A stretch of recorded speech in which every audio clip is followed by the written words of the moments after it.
Stephen, how about at Snowflake? Undoubtedly, you all are cooking up sort of the next generation of what the ecosystem is going to expect as far as interpreting, processing data, et cetera.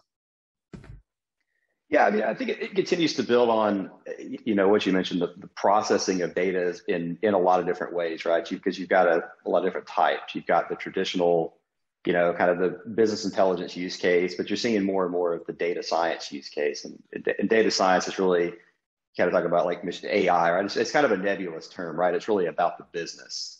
And so when you think about a data scientist is typically going to be a logistician or somebody else that has domain expertise. And so really starting to look at different business and tuning to like, medical, for example, the healthcare industry or logistics, starting to really focus on automating some of the, and I'll use AI as kind of a broad term, use cases from within the data platform itself to deliver on some of those.